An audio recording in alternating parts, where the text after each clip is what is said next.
Mas malaking OFW lounge ang bubuksan sa NAIA Terminal 3 na inulunsad ng ating gobyerno.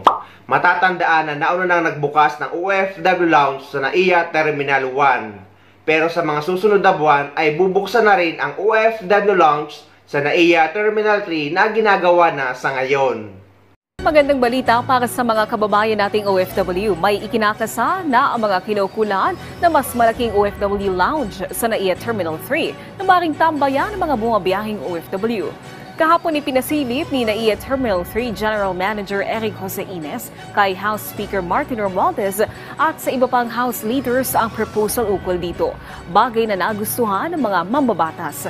Pinasalamatan din ni Romualdez ang San Miguel Consortium sa pangunguna ng CEO nito na si Ramon Ang sa pagbibigay ng mas malaking espasyo para sa nasabing OFW lounge. Matatandaan na ang SMC Consortium ang nakakuha ng 170.6 billion pesos na Public-Private Partnership o PPP project para sa rehabilitasyon at operasyon ng NAIA.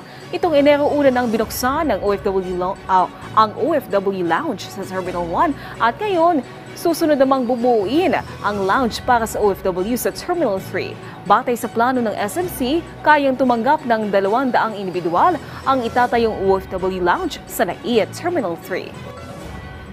Sa TV, nakikita natin na itong original na envision na OFW lounge kagaya din sa Terminal 1, no? At nakapakaganda na doon, pero pulo-pulo na. Dito naman sa TV kasi mas marami ang pasahero daran dito. We're very grateful to Mr. Cecil for accommodating not only the OFW lounge here, but we want to accommodate a large area, down space na almost double the area. Kung napanood nyo ay naipasilip na rin ni OWA Admin Arnel Ignacio ang ginagawang OFW lounge sa NAIA Terminal 3.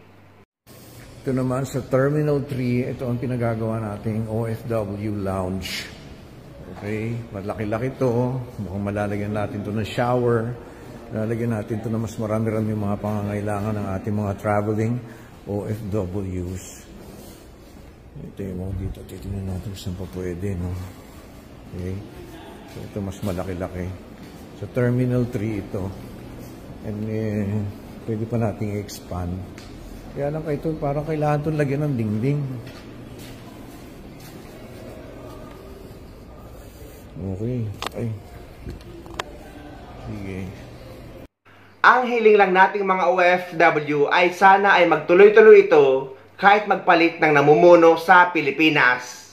Dahil ang sistema sa bansa natin na kapag nagpalit ng namumuno, lalo na kapag hindi niya kasundo yung naunang administrasyon, ay hindi na ipapatuloy yung nagawa nung nauna. Kaya ang apektado ay ang mamamayang Pilipino, lalo na ang mga OFW. OFW ako.